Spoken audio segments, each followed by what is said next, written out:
very much. I want to thank Mr. Giordano for the great work that he and his staff, all the faculty, together you have made Lindenhurst not only one of the best high schools on Long Island, but one of the best in New York State. Job well done. And particular thanks and a note of appreciation to Mr. Nathan. He's done a great job and we'll miss him.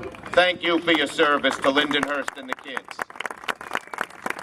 Now, it's my honor to address the members of the podium, the family and friends, but most of all, you, the class of 2014 Lindenhurst. Congratulations. I'd first like to say a word to the moms and dads. I know how you feel. Wasn't too long ago, my daughter Jessica graduated, and my wife Iris and I sat just where you did. It was one of the greatest days of our life. And if you remember, if you're like us, you think back to the tough times, because it's not so easy raising kids. We remembered when Jessica, 4 months old, had 106.5 fever. We had to rush her to the hospital. We didn't think she'd make it. Praise God, she did. We remembered when she was 5, and we put her on the kindergarten bus for the first time. And as the bus pulled away, she ran to the back of the bus, waved goodbye out the back window, tears streaming down her little cheeks. And then at 2 o'clock, when the bus came back, she jumped off, happy as could be. She said, "Mommy, I came back." When we asked her about it, here's what she thought. She was going to a new family, new neighborhood, new house. She had never seen us again, and here she came back. Then we remembered Jessie as a teenager, where she didn't say much to us, and when she did, we didn't understand the words she said. And then moms, dads, you see your daughters and sons come here on the stage, get the diploma, and begin becoming an adult before your very eyes. Congratulations to the moms and dads. Job well done to you. Finally, one more word of thanks. As we are having a great time here tonight, graduates, there are young men and young women a little bit older than you in our armed forces, overseas in dangerous places like Iraq and Afghanistan and other places. And they are risking their lives to preserve our freedom and way of life. Let's have a round of applause and appreciation for them, that we're thinking of them.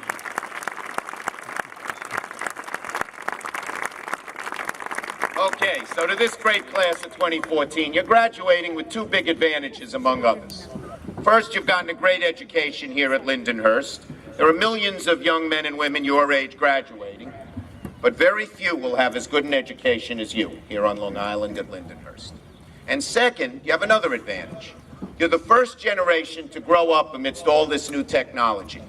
In 1988, a few years before you were born, that was the first year the word internet was used in print. When you were born, there was no Google and no Facebook and no text messaging, no email, no LOL. In 1994, when many of you were 1 year old or 2 years old, the World Wide Web had just 12 websites. 12, that's it. You could only go to 12 places on the web, and now you can go to 14 billion. That shows you how quickly technology is changing, and you know, your parents, your teachers, me, the older generation, we try to get used to this technology, but it's hard for us. We're learning as adults. But you were born into it. Technology is to you like water is to a fish. You've been swimming in it your whole life. So the fact that you've gotten a great education here at Lindenhurst, and the fact that you're the first generation to grow up immersed in all this technology means one thing. Now's the time, if there ever was one, to figure out what your dream is, even if it seems difficult to reach, and reach high for it. Then reach deep down inside yourself. See what you're made of. See if you can achieve that dream. My advice to the class of 2014 is very simple. Go for it. Now, sometimes you'll make the wrong choice, but if my experience is any indication, you'll pick yourself up, dust yourself off, and move forward. But if you make the right choice, with a lot of hard work, a little luck, and some prayer, your life will be enriched forever. Now, I learned these things myself.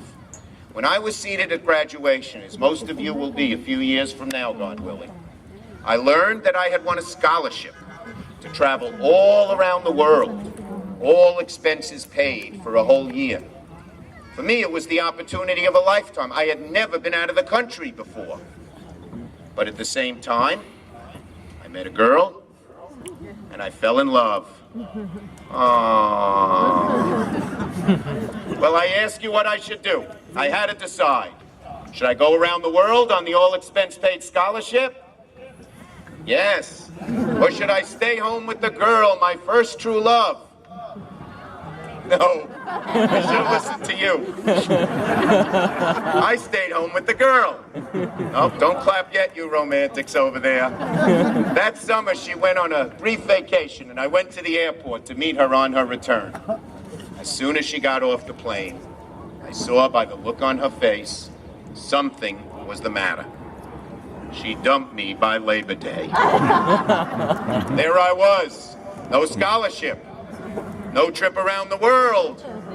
No girl. I said to myself, what a loser you are. You're never going to make anything of yourself. Give up right now. And in fact, I stayed in my house for several months, moped around, felt bad for myself. But somehow I picked myself up, dusted myself off, and moved forward. And a few years later, I found myself seated at graduation again, this time from law school. But on the way home from law school, I told Mom and Dad I was not going to join the fancy law firm like we had planned. I told them my love was politics. I wanted to run for office, even though the chances of winning seemed remote. Well, my parents were shocked, and my mother was particularly disappointed. You see, they struggled to send me to college and law school. My dad was an exterminator, never made much money, never went to college. And the law firm was paying $400 a week, which in those days was more money than my family had ever seen.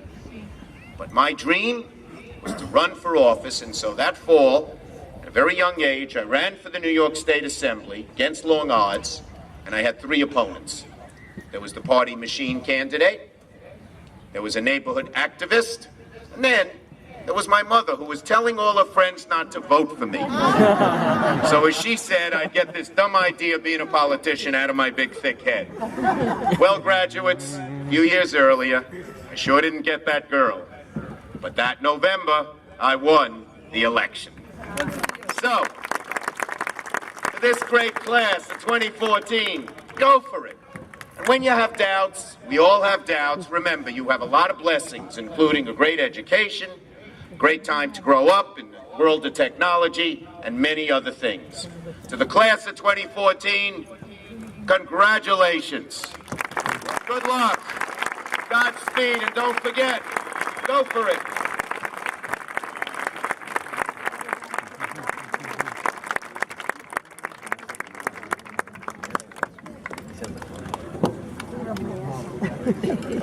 I know, it's killing me. I'm sure it was.